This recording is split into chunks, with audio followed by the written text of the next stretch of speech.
Always gets quiet right before. Yeah, don't want to be the first one to talk. Right before the storm, it always gets quiet. Or before you fall asleep, whichever. Oh, hey, Ooh, look at the time. It's military time. oh, maybe they went and watched the house.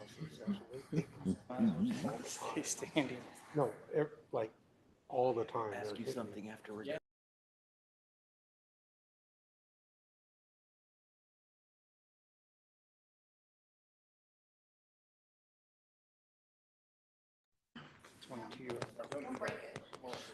It's already broke.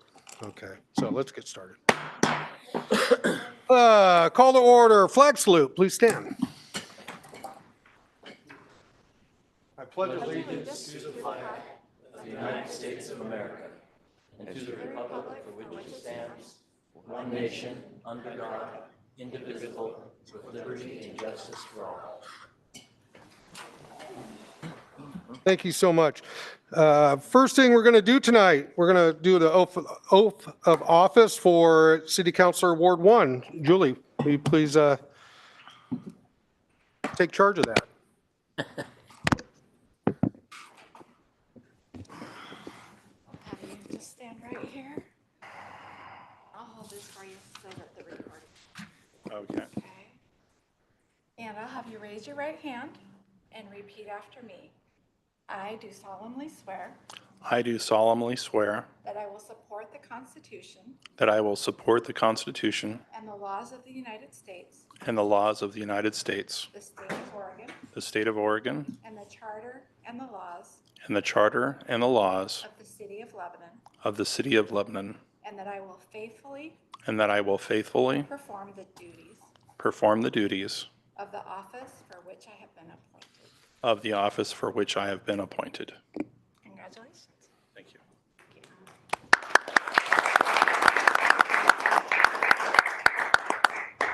Is there anybody here for pictures or are you solo?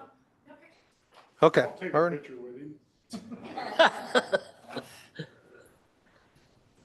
All right, thank you so much. Welcome. Welcome. Now all the excitement begins.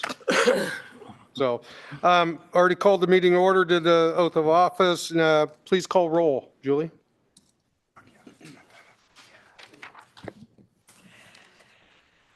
Mayor Jacola. Present. Council President Steinhebel. Here. Councilor Conti. Here. Councilor Angelford. Here. Councilor Salvage. Here. Councilor McLean. Here. Councilor Workman. Here. Alrighty, thank you.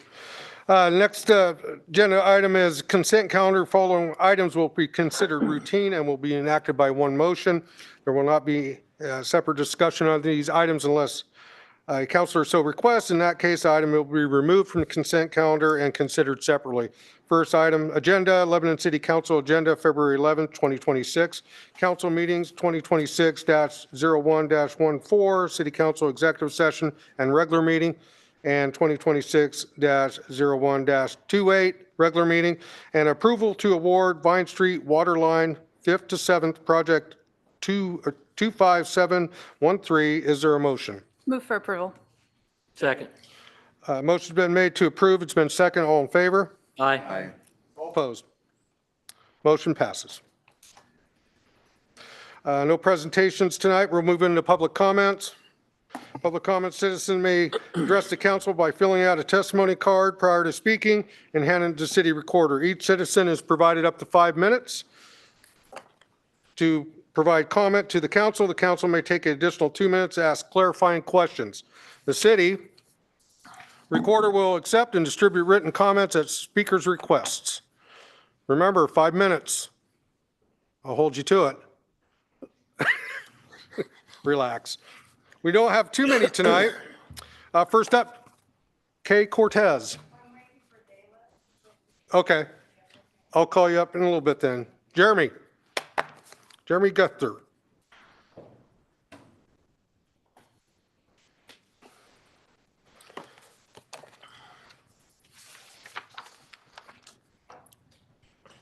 Did that go through a metal detector? Yeah. Since you walked in with that thing, I haven't used my phone. All right, my name is Jeremy Gunther. I live here in Lebanon, and I am part of a local ham radio areas group. And one of the missions that we do is simply try and prepare locally for any kind of emergencies that our local government cannot foresee and cannot support. So it's usually a collapse of the system to the point where the citizens need to take care of themselves. What we have here and what I want to present tonight is something called Mesh Core. If you go home and look it up, look for the term Meshtastic. It is a much more widely used term, and it's the predecessor to this. But you'll find much more information on Meshtastic. This is a emergency radio system that is fairly inexpensive. You can get into it for as cheap as $25. And it connects Bluetooth to your phone. So the modern day user can use it. It works like a text message app, like Signal or Telegram. It is text message only, not voice. And if the cell towers go down and you have no other means of communication, you can get on this device and you can text a local ham radio operator who can then get your message out to the world. Currently, we've been building this system for the past year or two, and we now have enough nodes sprinkled between Lebanon and Sweet Home that most of Lebanon, most of Sweet Home is now covered. So if you live in the proper town of either one of those, you should be able to get on this system very, very easily. Generally, it costs between $50 and about $300 to integrate with this system, depending on if you need a full mast mounted to your house, that kind of stuff, or if you can just step outside the front of your house with a little teeny node. But I want to bring this awareness to the town that we now have this system available. So those who want to get themselves prepared, should these cell towers go down again, because it's happened multiple times in the last few years in Lebanon, where we've lost all cell phone and internet connectivity locally. If you want to have the ability to talk locally with your friends and your neighbors, this is a very easy way and a very cheap way to do that. And currently, the system is being built out with multiple teams on the West Coast, and we have connectivity from Grants Pass through Portland. So, see if I missed anything on my list here. Nope, that's it. If you want to get a hold of us, we meet every Tuesday, 6 p.m. at the Lebanon Hospital. All righty, thank you. Thanks, Jeremy. Jeremy, just a quick question out of curiosity.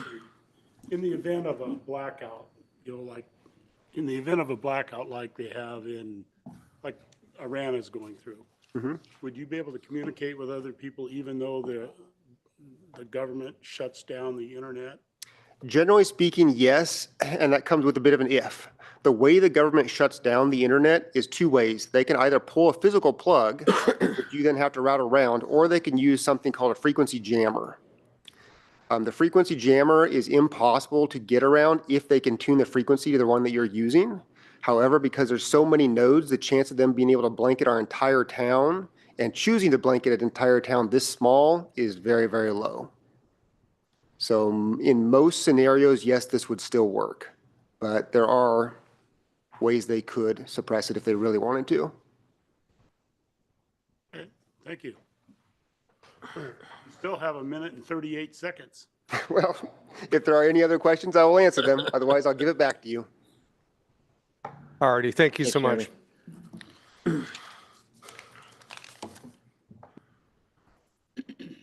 Next up tonight, we have Marilyn Belcher and Susanna Arroyo Burdette.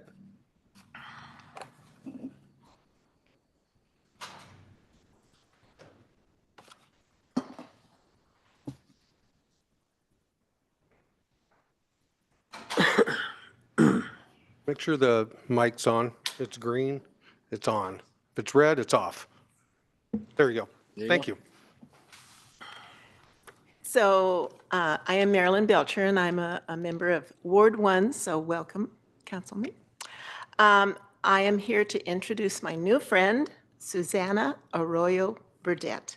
She is a community builder and engagement coordinator with the Farm Workers Housing Development, that's FHDC.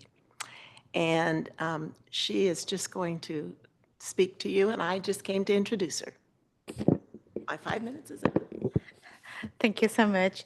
Good afternoon. I really appreciate each one of you in the panel and the community in Lebanon, because you are follow it because you give us so many opportunities. And this time, I just want to say thank you. Lebanon Police have been doing a website to be able to communicate with residents, and they are making everything possible with this opportunity. But they have been working for these 3 years that we have doing any kind of activities just to promote union. Then I want to say thank you, the police. It's amazing to count with you guys and actually to feel that my younger ones are feeling safe and part of the community, which I hope that they grow and they make better stands for their choices of life.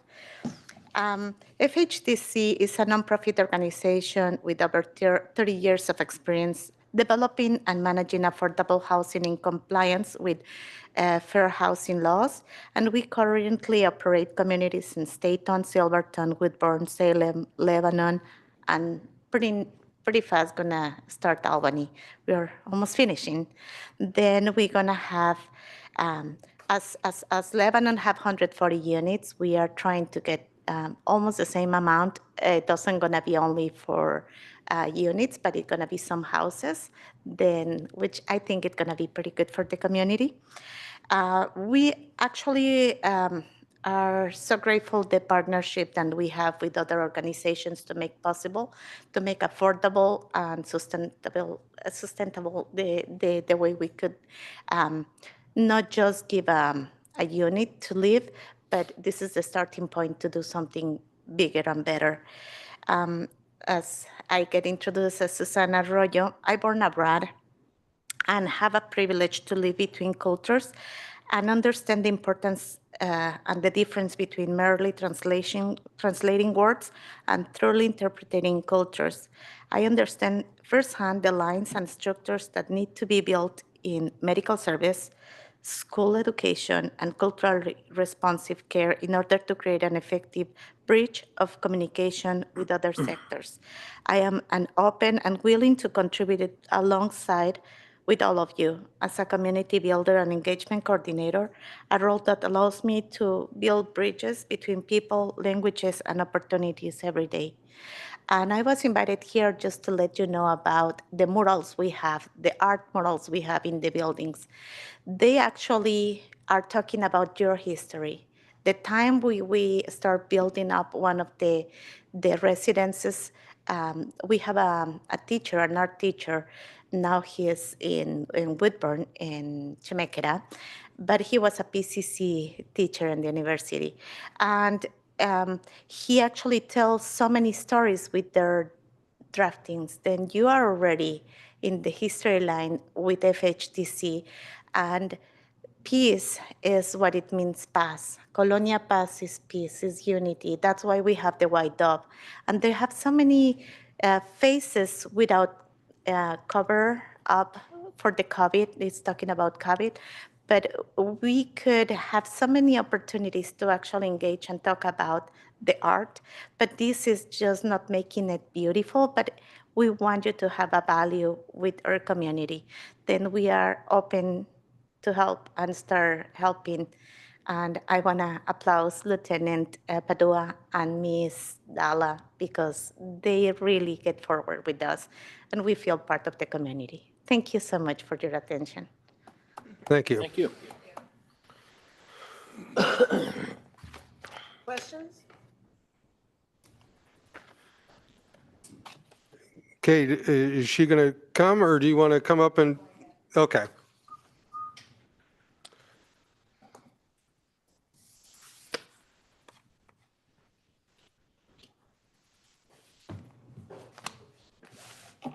Well, first of all, before I read what I have to say, I want to thank the Lebanon Police Department because on Sunday I got my wallet stolen at the Dollar Tree. And Dayla Johnson gave me hope to go look for the homeless person that stole my wallet. She said, I will find her. On Tuesday, Monday, Tuesday went by. I got a call from the Lebanon Police Department from Lisa and an email from Dayla. They found my wallet behind the police department on the railroad tracks. Everything was intact, except my money. She's going to be accountable. They know where she's at.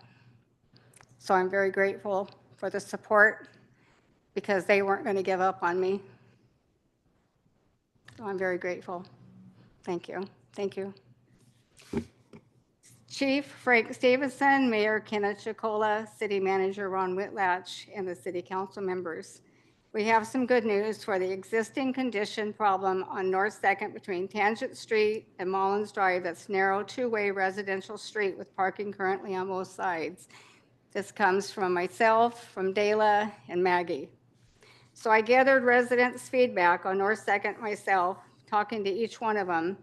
What we presented to the City Council members on January 14th, 2026, to make it more accessible for all of us to get through in both directions.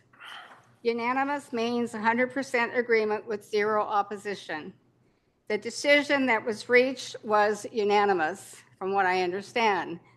I think one backed out today, but 10 residents, that doesn't include myself, which would be 11, agreed to the yellow curb parking on North 2nd. I know for a fact that 2 places that are north of me would probably not agree. I didn't contact them because there's no communication.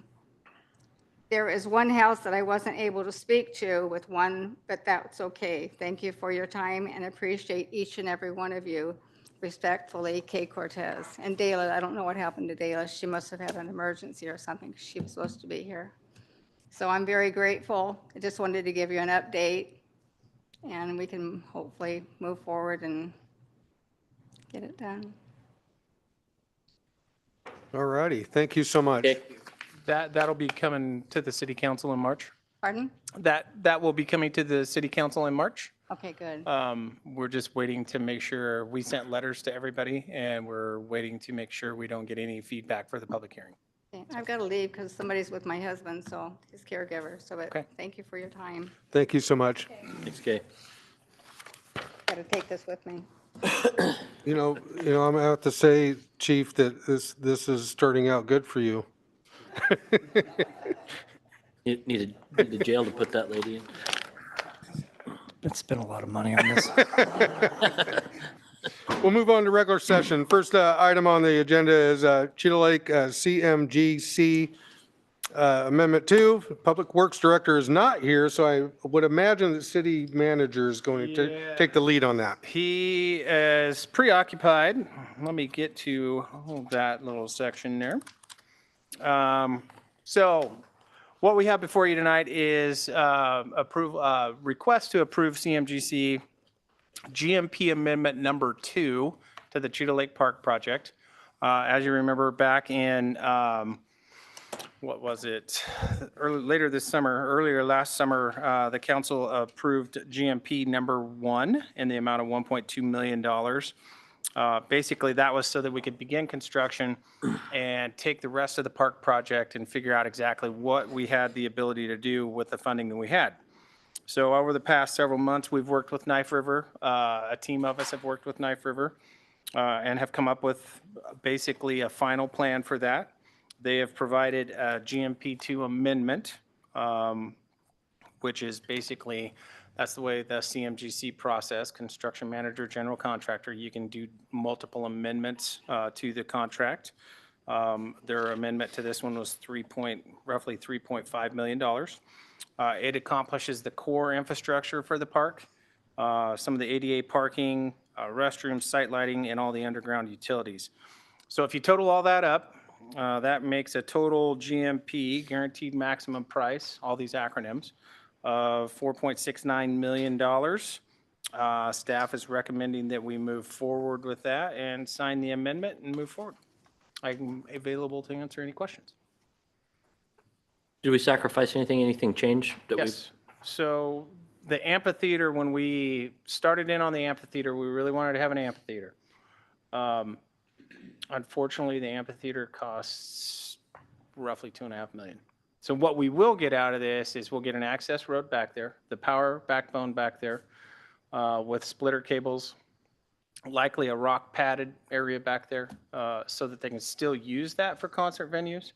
Some of the ADA accessible parking will be back there as well, but it's going to take additional grant work in order to get an actual amphitheater. Yeah, I saw that part. I just want to make sure there wasn't something else. No, and we'll have the ADA restroom, all the multi-use paths, lighting. The whole place will be lit so that it'll be accessible, in the dark too. Yeah, so.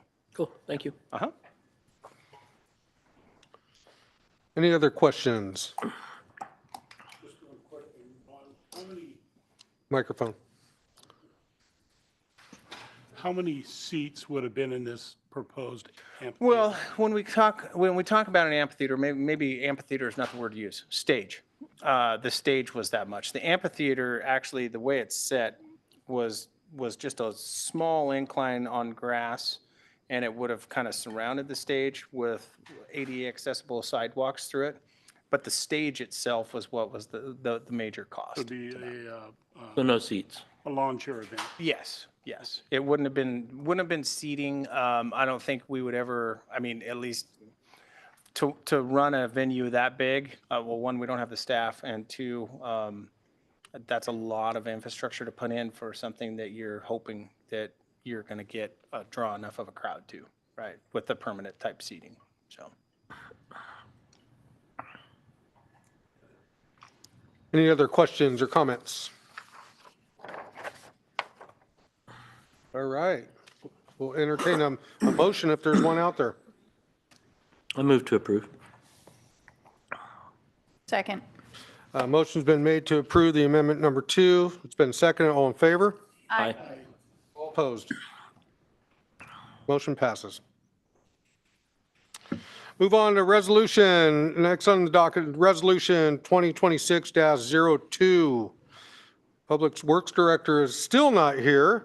So who am I handing this off to? good news. Brandon, Gonna be the Finance Director, please. Thank you, Mr. Mayor, members of the council. Before you is a budget transfer. Let me try this again. Transfer resolution. What we are asking for is to budget for a grant that Public Works applied for through a Weyerhaeuser-sponsored program. The grant is to purchase trees and that will be planted during a planting event at Mark's Slough, along with some equipment to water those trees over the long term. It's a $25,000 grant. The city was successful in obtaining that grant. And so what we are looking to do with this supplemental budget is authorize the spending of that because the department doesn't have enough in its existing resources to handle the appropriation. So what we are doing is adding $25,000 to a donation or grant line item and subsequently $25,000 on the expenditure side to authorize spending of this money. And I can answer any questions if you have them. Sure. For $25,000, how many trees and what kind of trees do you get? 140, I think. I might take back the statement of which I can answer questions if you have them. That's a really good question. I don't know. Maybe Ron might know how many trees. I don't remember the amount of trees that it was. It was a lot. I think at Park Trees and Trails, they said 140, but Yeah, I could have that wrong. It was quite a few trees. And this is all put in by donation. I believe Weyerhaeuser employees will put the trees in. And then, of course, with that, we get a water wagon. And people ask, what's a water wagon? Well, it's a wagon that you can hook behind like a side-by-side or an ATV or a small pickup. And you can take out on our trail system and water the trees. So I don't have an exact number in front of me. And without Jason here, I couldn't give you an exact number, but you're probably pretty close. It was a lot I of think trees. that's what it said in the meeting, but I could be wrong. Any other questions? All righty. Will the city attorney please read the title of the resolution? Resolution number 2026-02, a resolution authorizing a transfer of appropriations for the City of Lebanon 2025-26 budget. Is there a motion? Move for approval. Second. Motion's been made to approve the transfer. It's been seconded. All in favor? Aye. All opposed? Motion passes. Move on to direction to proceed with the municipal jail. I barely could get that out. You know, I'm going to say something here. You get up here and you think you're all prepared and you get marbles in the mouth and sometimes you sound funny. But anyhow, Off rhythm. and local option levy process, city manager. Thank you, Mr. Mayor. So this is an item that was brought back on the January 28th meeting. Staff presented information to the city council regarding basically operational needs, fiscal needs, and the potential use of a local option levy to fund the jail, the municipal jail. Attached to the agenda item tonight were the two PowerPoint presentations from the two work sessions that we did, one last summer and then the one we just did on the 28th. At that January 28th council meeting, the council elected to table the agenda item until February 11th so that everybody could be here. There was a couple of absences, so they wanted to make sure that everybody had a chance to at least vote on this. So basically, in a nutshell, and I'm more than happy to answer any questions, but the purpose of the opportunity to revisit this was to allow anybody to ask any additional questions. For the counselors that weren't here to ask questions, basically to review any of that material that you wanted to review. And then looking at the recommendation that we had, should council want to proceed with a local option levy. Basically, what we put in the staff report was priority one and would be to hire a consulting firm to help us through this process.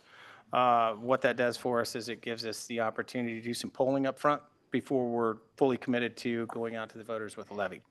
And then there was a couple of other things, you know, that we would work through that. Should you want to hire a consultant to do that, we would most likely have a work session on the February 25th meeting of this month. What the consultant would do would go through this whole process with you. As you know, staff can't do a lot of the work that needs to be done. It's a council-driven levy. We can provide factual information, but past that, you're going to need a consultant to probably guide you through most of this. The cost of that, we're estimating to be roughly $50,000. That would most likely come out of the contingency line item in the general fund. So I will leave it there. If you have questions, hit any of us that were here, and let me know what you think. I had more of a comment than a question. Just to point out, if the counselors that weren't here last month, one of the things we talked about was the cost of that, hiring the consultant at $50,000. And I asked that, well, if one of the earliest things that's going to happen is the polling to see if the community is going to be behind this, whether we go through it or not. And I asked Ron, I said, well, if the polling comes back and it's, you know, we're 35% approval or lower, and it's clear that this is not something the community is going to get behind, are we still on the hook for that around 50,000? And Ron said, no, because, you know, you're only basically paying the consultant for what they've done up to that point. And that it'll be the total cost of the consultant from the beginning to the end, if this all goes all the way through, is going to be the 50,000, correct? Correct. Okay. And how are they getting the polling numbers? Where are they getting them from? So that is a great question. I've never done polling. So I was that's just why kinda we're hiring a curious. consultant. So basically, they do random polling of members in the community. There's multiple ways to do it. You can do it through text polls, email Right. polls, phone calls. And that's why we would have the consultant come in. That's where this body is going to help Sure. them craft what questions to ask. You know, what do you want this to look like, and how do you want your poll done? So. Sure. Only because you see participation in voting, things like that, and people aren't coming around. So it's like, I'm hoping that something like that would come around. Yeah, and there's a certain percentage that they try and target, and I don't have that off the top of my head, but, you know, they'll send out, let's say they send out 100, I think they would hope for somewhere around 30 to 50 back. Gotcha. But it depends on how many you, as a body, decide, do you want an extensive poll? I think the poll that we got quoted in the consultant that we're likely to go with, based on our procurement process, it was a $7,000 poll, and I don't remember, Brandon, off the top of my head, what what how many people that included, but Don't think it had. and I don't know that it did either. I think that might have been the other proposal that we saw that was.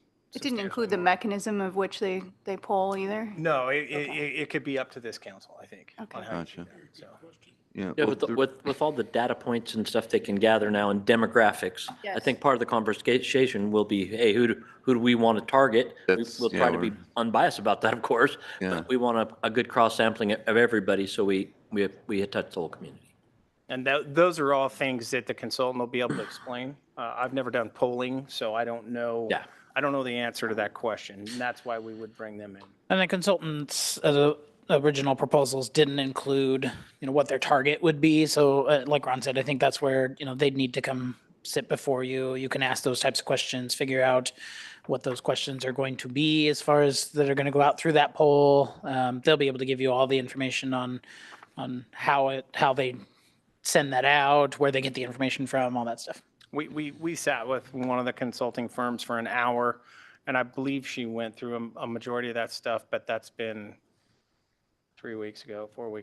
But just noticing, the climate of the police department, everything seems really good. Therefore, I'm just hoping that the public will come around and, start to see some results from it. But then if you don't see anybody participating, Sure. that's what I was curious about. Yeah, and that's a very good question, and that's something that maybe if you don't get the results or you have a lack of results, maybe you ask the question different, try a different method. Right. But keep in mind, every time we change that, Comes with a cost. comes with a cost. Yes. So those are things that we'll have to keep in mind. And if you get to a point in your polling and it says, what you got back, that's where this body's going to have to decide. Let's say it comes back low for Right. some reason. I think they're probably going to tell you want to be at least over 50% support before you even attempt it, and probably more like 54 to 55. Correct. So that you've got some Margin of wiggle error. room in there. That makes sense. And if it came back low, then I think they're probably going to recommend to you, don't push this out. Unless you want to do a big education campaign, to try and sway voter opinion Which on of what you're course trying to put out. comes with the price, yeah. Yes, so it's Well, I'd point out that start. we'll have to make that decision, but there's a margin of error either direction. Absolutely. Jumping ahead to the actual voting, is this an issue where it's just put before the public, and if you have a majority of yes votes, then it passes? Or is there a certain threshold of voter engagement necessary? No, it's if it's in a general election, I don't believe that you would have, it's whoever came out to vote. If you had 50% voter turnout and you had 51% of that 50% that said you're yes, then that vote carries. All right, so then, Yeah, it's- with that, then, from a polling aspect, it would seem to me that we need to focus on the engaged voters and those that are apathetic and generally disinterested, not solicit their opinion if we can somehow Yeah, strain those out. and I don't know how they may be able to look at past folks that have voted. I don't know. Yeah. It's a good question and one I don't have an answer to, but I mean, come with your questions if we hire a consultant so that we can vet all this stuff out. Michelle, did you have something on? You look like you were thinking how to respond to something. I never looked like that. Yeah. I think, yes, I think we would direct whoever the consultant is probably to focus on the likely voters, those who have voted in previous elections. I think that's most likely where we're going to get the richest data. I just want to remind everybody again, this needs to maintain, it needs to be council-led. And that's part of why I asked that we move it to this meeting, is I really just wanted to make sure, hopefully based on a roll call vote, that everybody was in favor of moving forward with exploring a jail levy. So, It's our football. correct. It is our football. Well, with that being said, I'll make a couple of comments. I appreciate Dave Workman, spearheading reopening the jail and focusing on this. Myself, I'm very biased about this. You cannot put a price on your safety and security, especially if you've been a victim of a violent crime. And I have. So, you know, when people start talking about, well, you know, it's going to take this much or these few dollars to accomplish this goal, I just come back to my original thinking that you just can't put a price on it. You know, I think that Michelle made the point of educating the public. Great idea. I think that if everybody was as informed about our safety and security and the crime, then as the chief is, I think it's a hands down thing.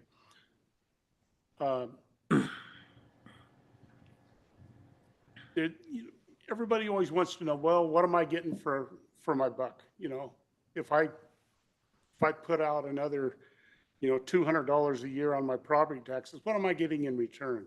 Well, the chief of police can probably answer that better than anybody, but it gives him the flexibility and the ability to not only you know, police Lebanon, which is a growing town, and you know, crime is getting worse.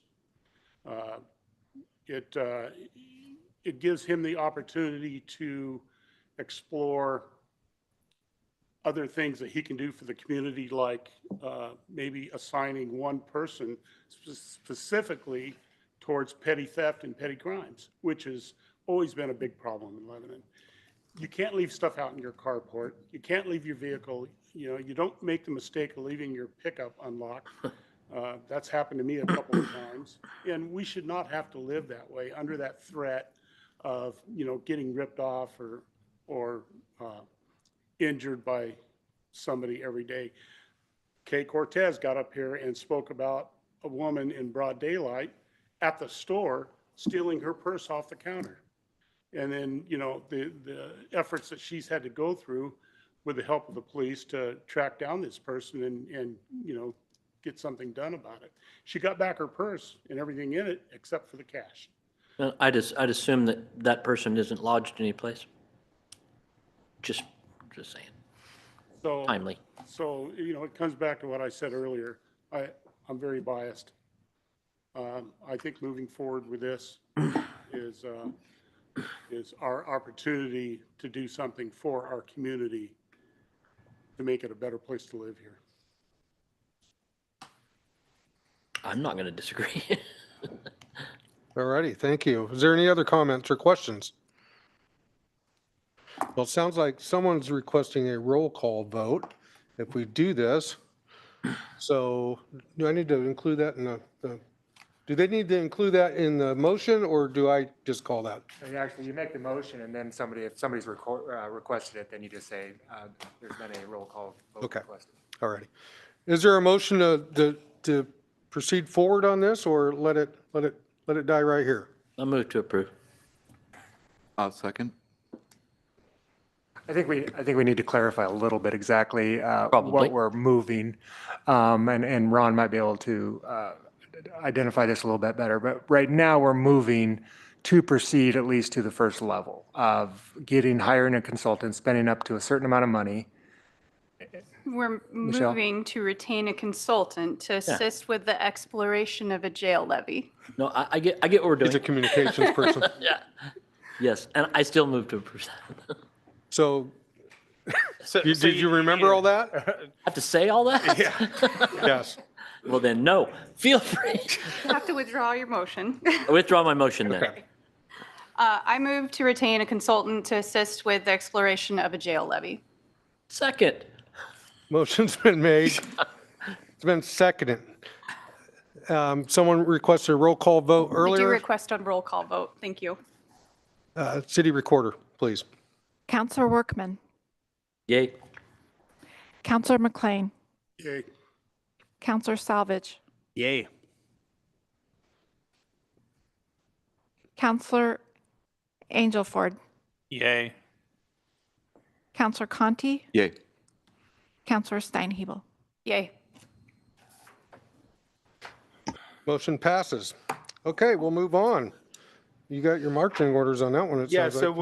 we'll be back before you at the, if we can put it all together, which we should be able to, at the February 28th meeting. 25th. Just so everybody's aware, Sean Tate, our lobbyist, is going to take point on being kind of the middleman between us and the consultant. So you're going to see a lot of him and hear a lot from him throughout this process. So What was the date on that meeting? 25th. February 25th, Brandon, thank you. Yes, noon. All righty, thank you. We'll move on to department reports. City manager. Thank you, Mr. Mayor. A couple of things to report on. We still have 2 seats left at the city table for the Distinguished Service Awards banquet. Did I already say? Yeah. You, Yeah, so I can't remember. 1, 2. Okay, so I will put you guys down, and you just need to go to the chamber and pay for you and your wife. Everybody pays, so I will put you down. Perfect. Easy. They're going to be so happy that we got that filled. Today, myself and the mayor and a couple others from our wastewater treatment plant, we actually toured the wastewater plant with field representatives from Congresswoman Bynum's office and Senator Merkley's office. We went through the plant with them. We're getting ready to put in a capital funding request for the wastewater plant, which we'll be doing here over the course of the next week. We also have a capital funding request before the state legislature that we'll be providing testimony on Friday for our request for the, again, for the wastewater plant. So just to keep you up to speed on that, we've spent a lot of time looking at bills this session. It's been a whirlwind. We've had a lot of department directors that have been involved in that, which is kind of cool to see. In fact, Brent even got to provide some testimony the other day. He wrote a letter, and they thought he was such an expert in the field that they wanted him to testify before the committee. So he did, and did a great job. So we're moving that stuff forward based on the our government affairs and our the plan that we just developed here. I can't think of it. I'm drawing a blank, but strategic plan. No, our platform. Legislative platform. Thank you. Yeah. I'm here for you. It's been a long day. It has. It's been a long day. So we're moving forward with that stuff. We're still kicking every rock over to find funding, whatever we've got to do for that wastewater plant. Cleanup at Champion Mill has started. Our crews, I think I alluded to this a couple of months ago that we were going to go through and do this. The property owners are providing the dumpsters. Our police department has been out there. Our public works crews, several of them have been out there doing cleanup. I can tell you that we're, as of yesterday, I want to say 4 30-yard dumpsters and more to come. So it is a definite mess. And some of the pictures I've seen it's amazing to me that we've got that going on. So I'm not to split here. You know what date that you started with that? Somebody asked me. What date we started that? Yesterday. Okay. I wanted to say a couple things about that real quick. On that cleanup, this has been a long process. It wasn't something we did overnight. Work with many different stakeholders in this, property owners, a lot of different people. We found services for the people out there. I believe there was 8 that were out there. There was more than 8, but we offered 7 services. Services, transportation services, a place to stay, and they all refused. So with that being said, we move forward with the process that we're going through right now. And I can't emphasize it enough. It wasn't a thing that we just did off a whim. It was a very long process. Went through a lot of due diligence to make sure we were finding people services, and sometimes you have to make the hard decisions. So. Okay. Last, unless you all have any questions for me, we selected the Cascades West Council of Governments to do the CDBG grant for the library. They will be writing it. We will, in turn, be doing a lot of the environmental with an environmental consultant be as prepared as we can this summer when we actually submit that grant application. So that's underway. So keep your fingers crossed. And with that, I really don't have anything else unless you have questions for me. Yeah, just a quick question, Ron. On this cleanup that we're having to do out there, that's taking away from city's employees' normal duties like maintaining parks, fixing potholes in the streets. Instead of doing those things and their functions, they're out there taking care of that.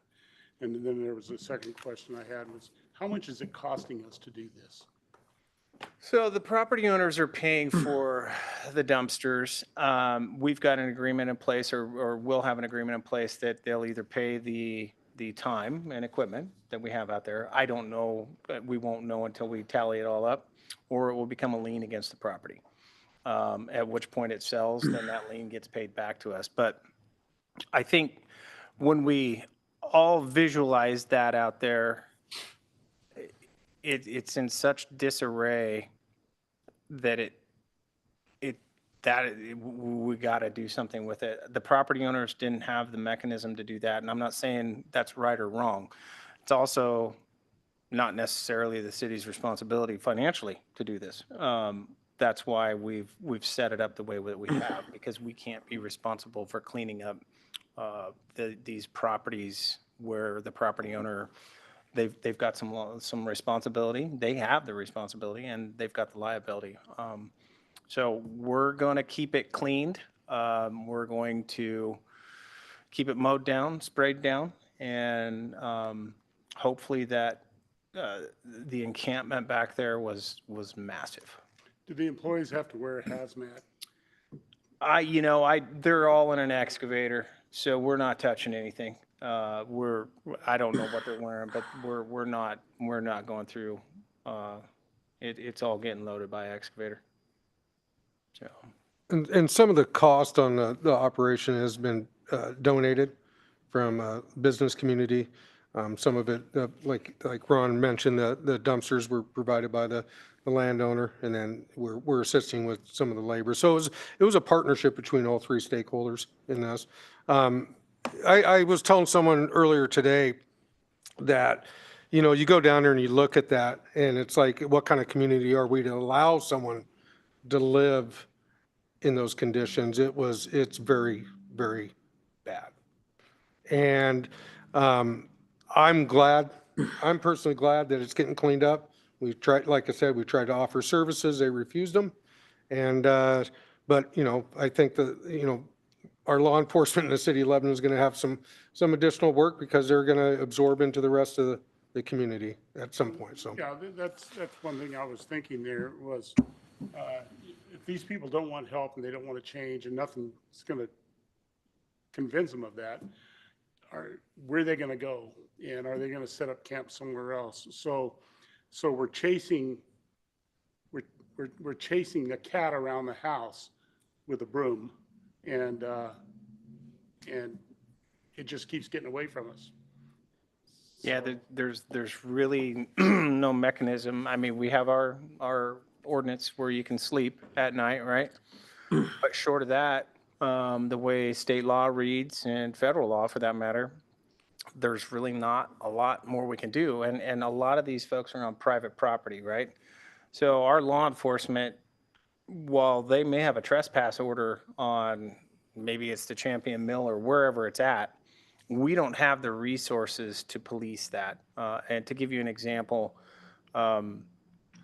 they were out there yesterday and there was 7 individuals that were back there this morning, right? And so our law enforcement's out there again, removing those individuals. I will say with compassion, we did let them take stuff with them, and we tried to work around their stuff so that they could take it. But keep in mind, they've also been given notice, and we gave more than ample time for that notice. We even extended that time out for them to move the stuff. But at some point, we've got to clean that up. Number one, it's an extreme health hazard. If you could see some of the things that I'm getting pictures of, it's a health hazard, and it's a safety issue.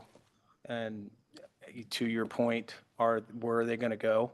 until they accept resources and want that change, yes, you are correct.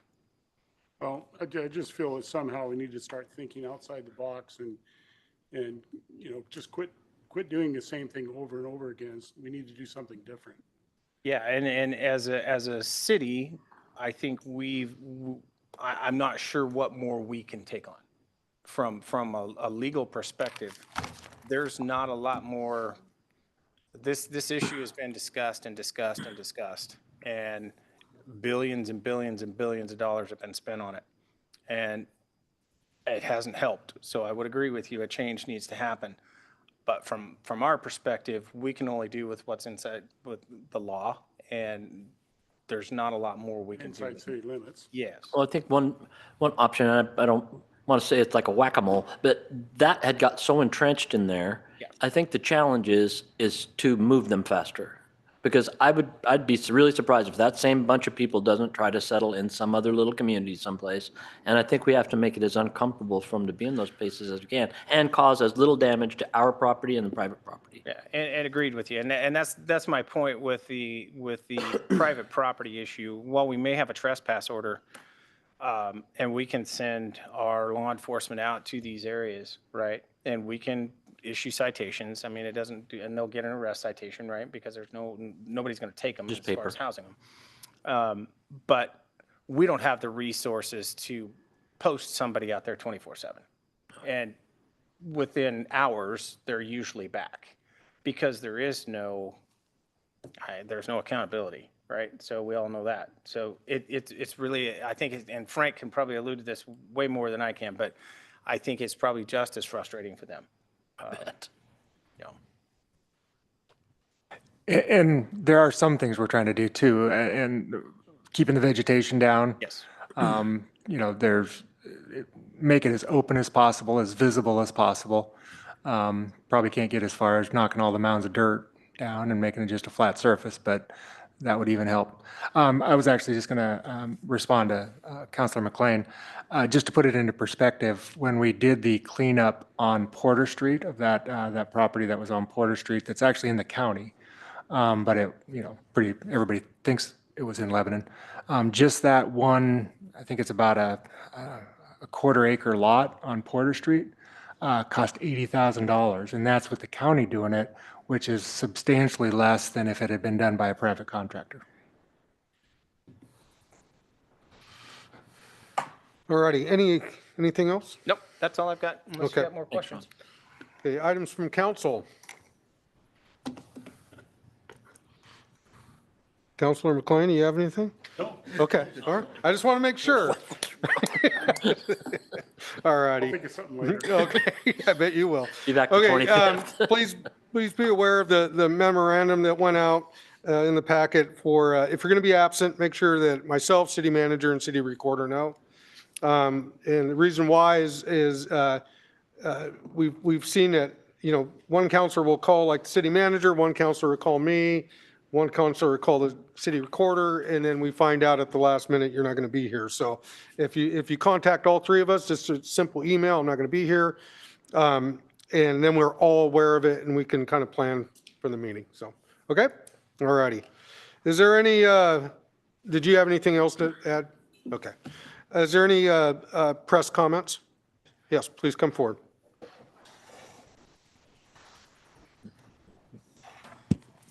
Hello, I'm Sarah with the New Era. This is kind of for Dave and Frank, a couple of questions regarding the operational levy situation. You kind of alluded to you mentioned violent crimes, and I'm wondering what you consider violent because, and I wanted to, in line with that, I wanted to ask you, because I understand that the municipal jail would be for misdemeanor crimes, and if it was like felony or something, it would go to circuit court, or they would go to Lynn County Jail, right? So what is the most violent thing a person could do and remain in the misdemeanor category, if you can answer that? Assault 4, which is substantial pain, black eye, bloody nose, so forth. Yeah. Okay. And those people that commit these misdemeanors, I don't know, this is not really, you're on one end of the process and the court is on the other end, so I don't know if you know these answers, but How often and how long do these offenders end up going to jail for through court on average? That would probably be best answered by the judge who sentenced them. Average is 15 to 30 days. Oh, okay. But I understand then, so if you have your jail open and someone commits a crime, you put them in jail, and I'm assuming for most of them, you're holding them there until they can get to court. No, not necessarily. They come, it would be an arrest. They come to our facility where we would book them in, but then give them a release court date and time where they would go see the judge. Then the judge has that sanction to sentence them to our facility. Okay, so they commit the crime, you have a jail, but they don't stay in jail. Jail's there for after court has sentenced them? Say that again?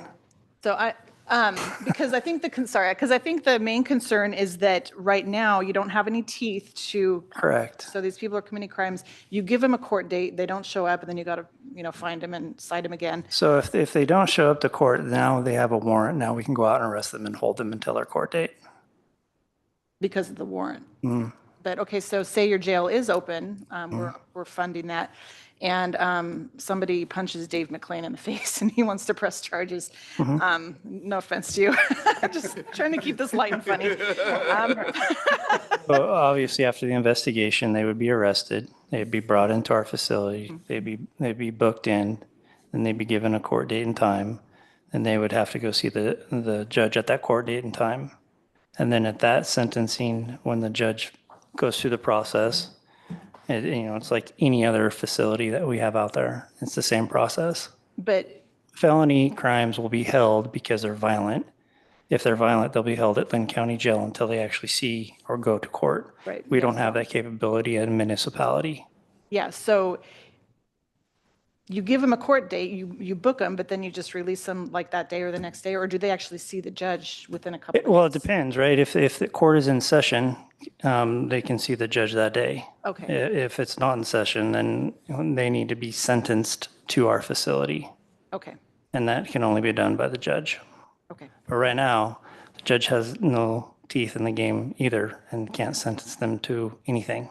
Until you get them in the courthouse.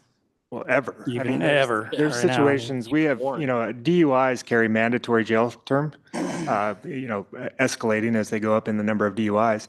But even the first DUI, if it's not a diversion, they have a requirement for 2 days in jail. And we aren't able to do that because they also won't be taken at the Lynn County Jail. So there is an exception that we basically has to be found every time for basically public work, not public work, but the compensatory service. So they get imposed compensatory service as opposed to jail time. And again, a lot of the people that get picked up, this isn't their only thing that they've been arrested for, right?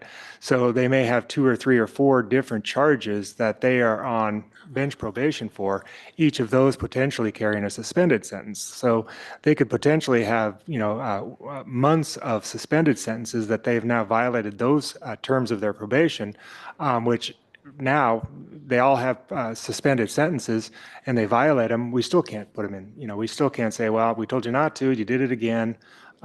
We'd like to put you in jail, but we can't. So it's making its way around the community in Lebanon, knowing that really you get caught, you're going to get taken down to the Lebanon Police Department. You're going to get, most of them have already been fingerprinted, you're going to get a citation and you're going to get told to come back and see the court. And they know if they don't show up, well, they might get arrested again, but again, the same exact thing's going to happen. So there's got to be escalating consequences, and we don't have that right now. I think it just clicked with me because I was thinking with the court, once they actually show up in court, he still can't sentence them to jail because I guess I was thinking they could go to Lynn County Jail, but I guess not. Like when they're sentenced, it has to be municipal They jail. technically can, Yeah. but they're not. They're Going to no space. There's a process in which if that's the sentence that the judge is going to impose, our court usually calls the Lynn County jail first to determine if there's bed space available. If there's not, it's back to the drawing board on that. And that's generally what we get at this point is there isn't bed space available or staffing capacity to handle additional folks there. I can tell you in 6 months worth of prosecutions, we haven't been able to get a jail bed. Okay, So then, last question, sorry, I know we all want to go home. You're right. I think it was a couple years ago, you mentioned, I think when we closed the jail, that at that time, after Lebanon closed, there was only 3 municipalities in Oregon that still had a municipal jail. So what are the rest of the cities doing when they have all these misdemeanors? Good question to ask those cities. Okay. I might have to. I would suggest going to the court one time and just watching the proceedings, and you'll get a full understanding of what we're all talking about. Okay. You'll see them just, Folding door. there's no teeth. There's 2 components. The way I always explain it, there's 2 components to the criminal justice system. There's enforcement, then there's the accountability component. Right now, we just have enforcement, that's it. Unless it reaches a benchmark, or, that's Yeah. pretty high. I think you're going to find most communities are, in the same boat we're in currently right now. The difference is we have the option to do something about it, where other cities might not have that option. And a lot of the cities, if they have a county that doesn't have the limitations that Lynn County's jail has, they would have more opportunity to use that. And most of them would have also contracts with that county to basically take their people a certain number or whatever to the extent that there's beds available. Which is, it's unfortunate because I know how overwhelmingly Lebanon passes the law levy every year. It would be nice to be able to have access to some of those jail beds. Did you hear that, Michelle? Just kidding. Okay, always got to throw a joke. Artie, thank you so Okay, much. Thank you so much. Is there anybody from the public that would like to do additional remarks? Please come forward.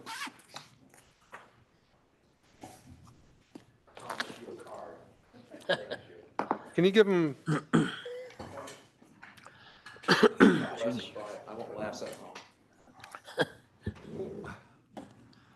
I have what I call a frog in the pond.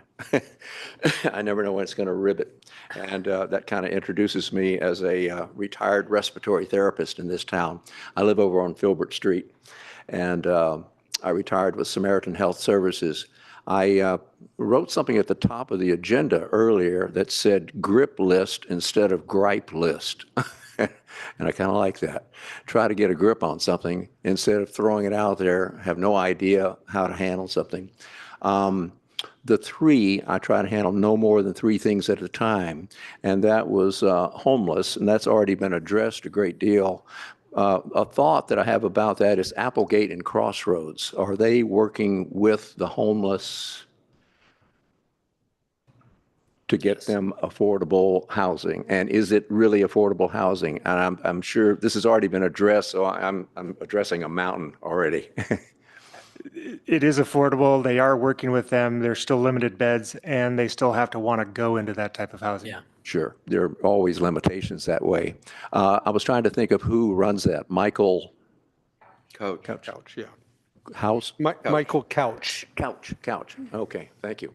And I know former council member KJ works with that also. There's a friend of mine, Paul Napper, which we're probably all familiar with in one way or another, and had to kind of deal with Paul. Paul's heartfelt concern is with the homeless. That's just what he does pretty much 24/7. And I appreciate that.